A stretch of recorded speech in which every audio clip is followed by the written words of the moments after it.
É uma alegria mais uma vez ter a oportunidade de falar ao seu coração, ler a palavra de Deus e tirar lições da palavra bendita de Deus aos nossos corações.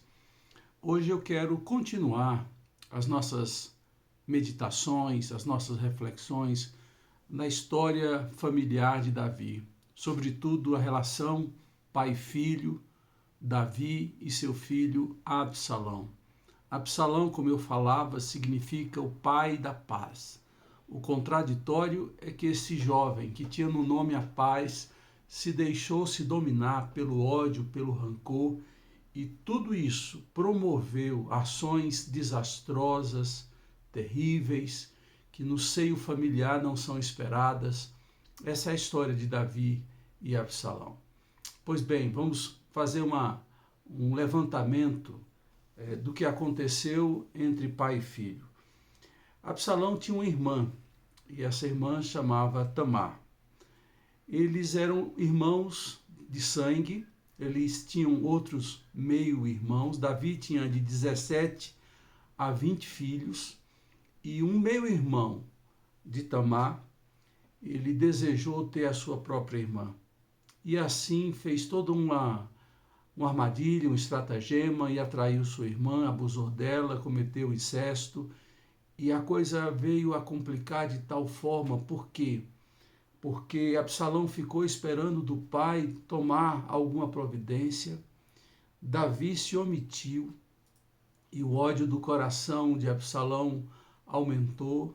Foram 2 anos de espera pelo pai, para que o pai consolasse a sua filha, Tamar, para que o pai desse um corretivo em Amnon, mas não aconteceu nada disso. Absalão, então, nutrindo um desejo de vingança, um rancor no coração, prepara uma cilada para o seu irmão Amnon, e depois de 2 anos, ele assassina o seu irmão Amnon e foge para Gesu. Gesu era a terra do seu avô, uma região perto ali da Síria, e ele passa ali 3 anos. 3 anos vivendo longe do seu pai, até que ele é reaproximado por Joabe. Joabe convence Davi a trazer seu filho de volta, mas Davi coloca uma condição: ele volta, mas ele não vem à minha presença.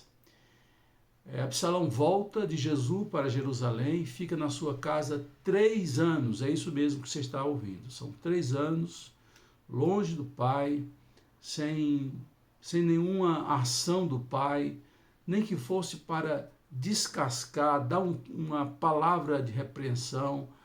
Davi não faz nada. E esse jovem, então, depois de 3 anos, tem uma ideia. E aí é que começa a palavra de hoje, segundo Samuel, segundo livro de Samuel, capítulo 15. A Bíblia vai dizer que algum tempo depois, versículo 1, algum tempo depois, Absalão adquiriu uma carruagem, cavalos e uma escolta de 50 homens. 4 anos depois do dia em que Davi, depois de 3 anos que Absalão estava já em Jerusalém, recebe a ele, por insistência de Absalão, e ele então simplesmente dá um beijo, e ele sai da presença do pai. Não há um diálogo, não há lágrimas, não há tristeza, não há alegria. E depois desse dia, depois de 3 anos, ali já tinha se passado 7 anos, 2 anos depois da morte, depois do estupro de Tamar, depois desses 2 anos vem a morte de Amnon, e passam-se 3 anos ele vivendo com o avô, 5, ele retorna, e depois de um tempo o pai o recebe, 7 anos, e aí vem o que nós estamos lendo. Depois de algum tempo ele inicia um projeto de vingança. O rancor, o ácido do seu coração promoveu um plano, uma estratégia macabra de morte ao seu pai. Ele, nesse instante, ele não queria mais o amor do seu pai. Nesse momento, Absalão não queria mais um pai, não queria mais o perdão do pai, ele não queria mais o amor do pai. Ele agora queria o trono do pai, o palácio do pai, as mulheres do pai. Ele queria a morte do pai. Essa é a tragédia, essa é a situação mais lamentável entre a relação pai e filho, Davi e Absalão. O que o rancor pode fazer no coração de uma pessoa.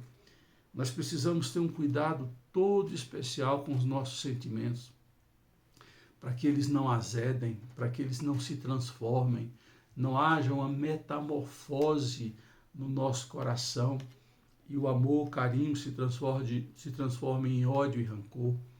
E eu quero falar hoje o que é que o rancor violento, o rancor vingativo do coração de Absalão o fez agir, como ele moveu-se de posse do sentimento do rancor no seu coração. Em primeiro lugar, eu quero dizer que o rancor no coração de Absalão trouxe uma verdade, o investimento do tempo, não para curar, o investimento do tempo para azedar mais o seu coração. Eu falava do tempo que esse jovem esperou o seu pai tomar uma providência e o quanto o seu coração mais azedava, mais se tornava odioso com seu pai, porque não havia um arrependimento e não havia o que a Bíblia fala, que devemos converter o coração dos pais aos filhos e o coração dos filhos aos pais. Não acontecia isso. O tempo não cura quando a gente não usa o tempo para o arrependimento, para cair em si, para buscar de Deus as condições de reatar a nossa comunhão. E o tempo aqui só serviu para agravar, para acender mais a ira. E quando a gente fala disso, a gente fica a pensar quantas emoções doentias e distorcidas no nosso coração, quanto ódio, ressentimento, amargura que a gente nutre por alguém ou por pessoas, e isso pode se transformar em um veneno para nós e para as outras pessoas, pode se transformar em ações. O tempo, quando o rancor está em ação, só serve para azedar e requentar o ódio, o rancor do nosso coração. Essa é a primeira lição que a gente aprende sobre o rancor. Outra lição que a gente aprende sobre o rancor é que o rancor pode fazer que você tenha estratégias engenhosas para praticar o mal. Você vai fazer investimento de dinheiro, até mesmo de dinheiro, de recurso, para poder fazer o mal contra alguém. E foi isso que aconteceu quando você lê comigo, capítulo 15 de 2 Samuel, é dito, algum tempo depois, Absalão adquiriu uma carruagem, cavalos e uma escolta de 50 homens. Para que ele queria isso? Qual era a razão de ter toda essa comitiva com ele, essa carruagem dourada que aparecia mais do que qualquer outro veículo ali na cidade de Jerusalém? Por que 50 homens ladeando, armados? Havia algo por trás, havia um plano em ação.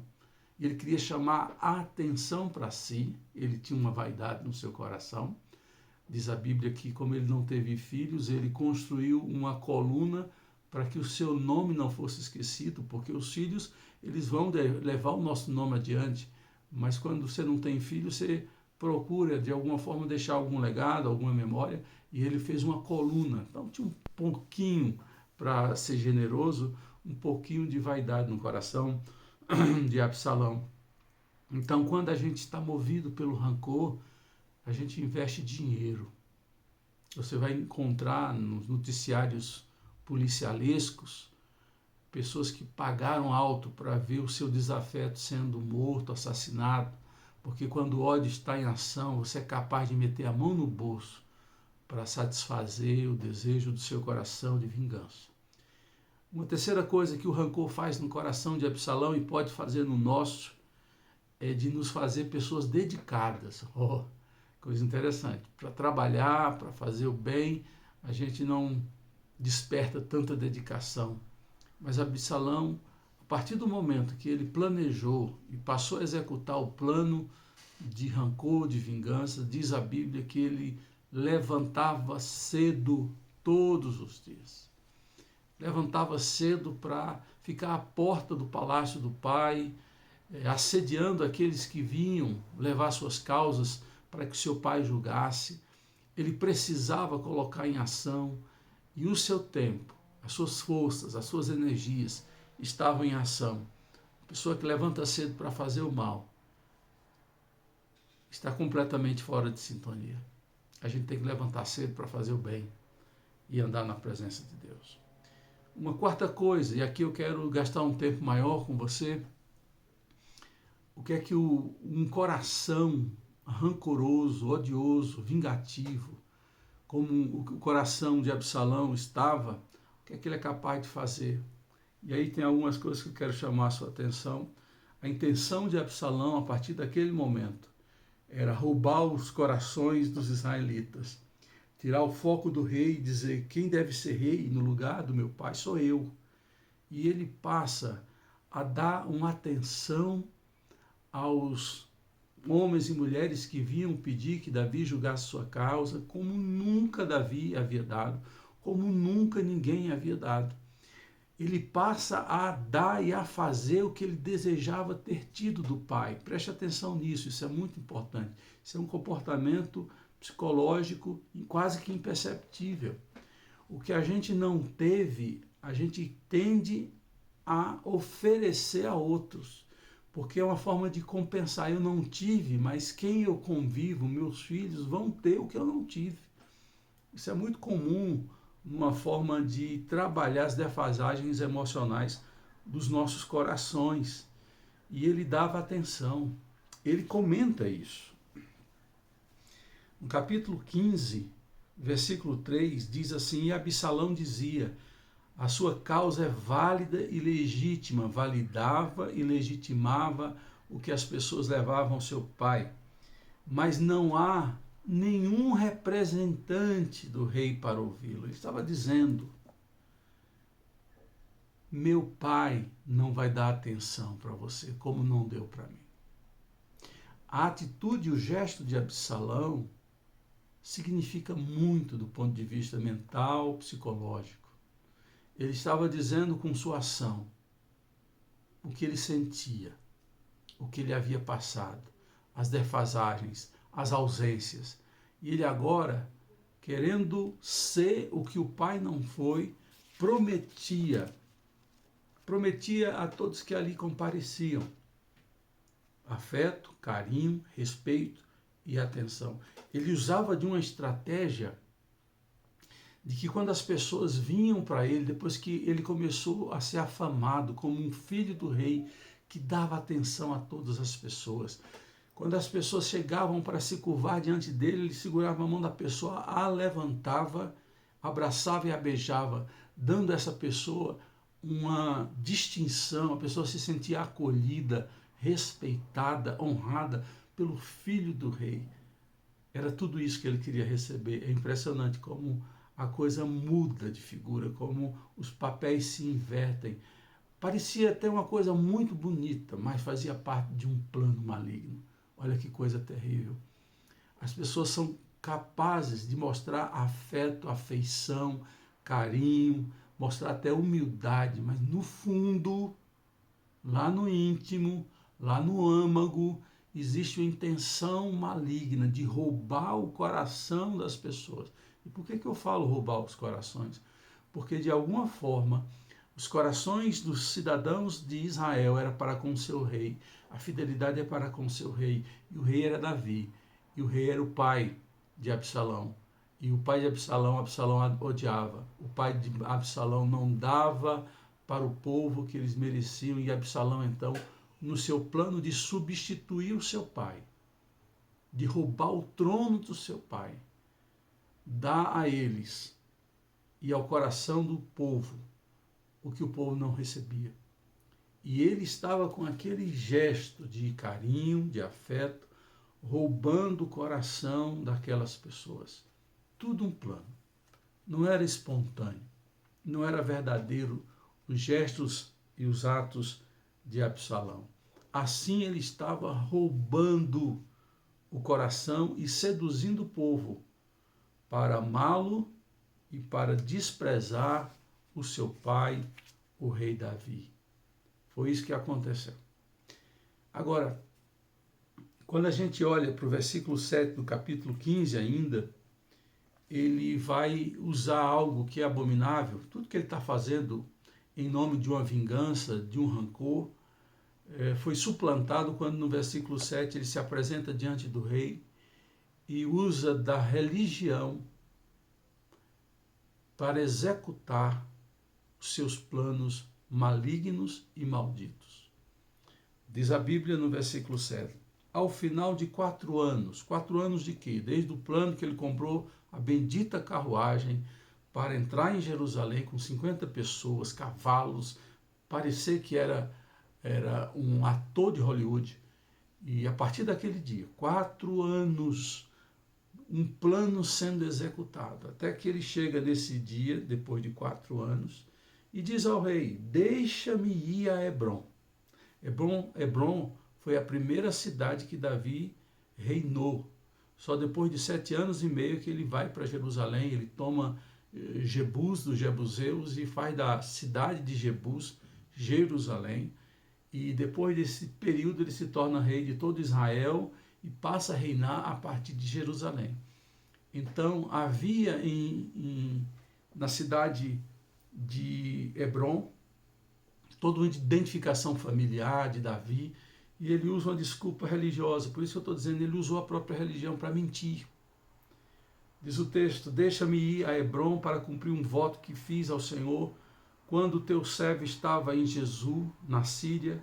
Fez esse voto, se o Senhor me permitir voltar a Jerusalém, prestarei culto a ele em Hebrom. Isso era mentira. Mas é uma forma de sensibilizar o coração do pai, o pai dizer, veja como meu filho está melhorando. E lá no fundo, era de lá que ele iria começar a rebelião, o golpe para tomar o trono do seu pai, era de Hebrom. E ele fez o plano praticamente perfeito. Quando a trombeta tocou, ecoou, ele sobe para Jerusalém, ladeado por muitas pessoas, porque as pessoas foram seduzidas por Absalão, você lembra? Que ele as tratava todas bem.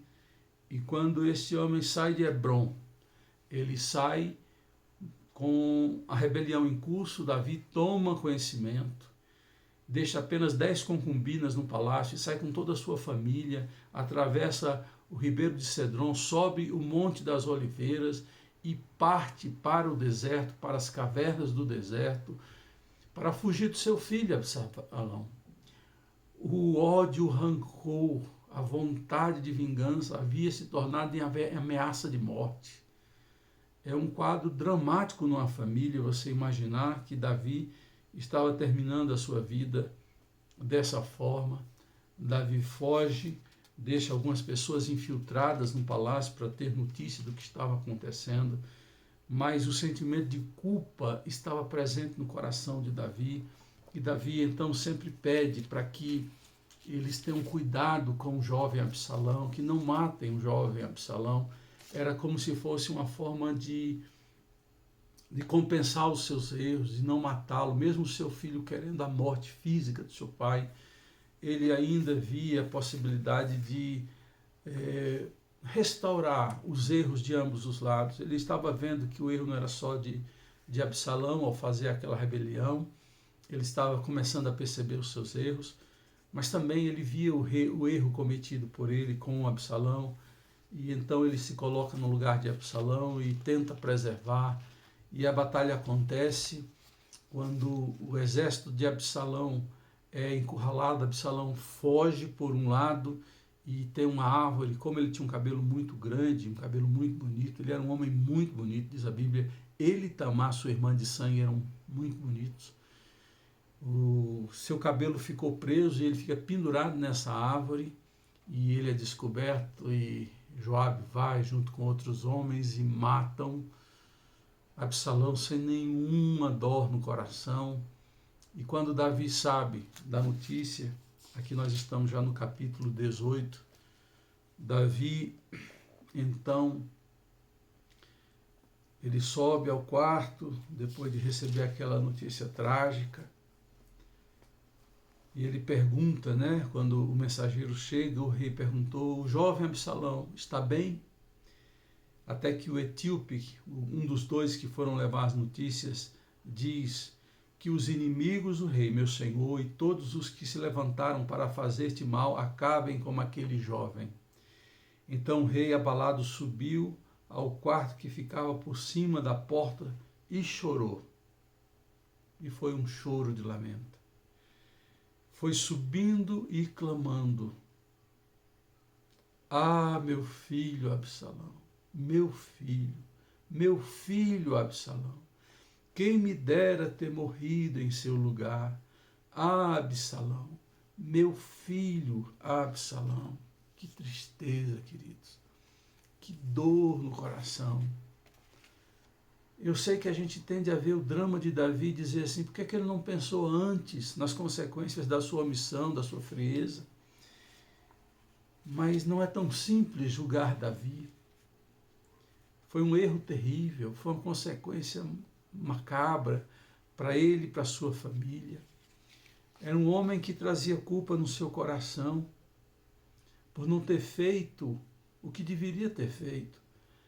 Havia uma culpa por ver que os seus pecados haviam atraídos todos aqueles males para a sua família, males nos relacionamentos, desejo de suplantar um ao outro, males de violência, males sexuais. A verdade é que Davi ganhou a guerra contra Absalão, mas perdeu seu filho. E a maior de todas as conquistas é de ver um filho bem na presença do Senhor. A pior de todas as derrotas é de perder um filho, dele não ter Deus no seu coração. Davi, então, que não tratou o problema, quis agora tratar o problema numa oração de lamento, colocando a situação do filho Absalão. Que a gente não precise chorar por nossos filhos depois de tragédias, que a gente chore antes que as tragédias aconteçam, que a gente chore antes na presença do Senhor, orando por nossos filhos, para que a bênção e a graça do Senhor os alcance. Que seja assim na minha e na sua família, com seus filhos e meus filhos. Que Deus abençoe sua vida e que a gente só chore para agradecer e louvar as conquistas dos nossos filhos e não as tragédias na vida deles. Deus abençoe. Amém.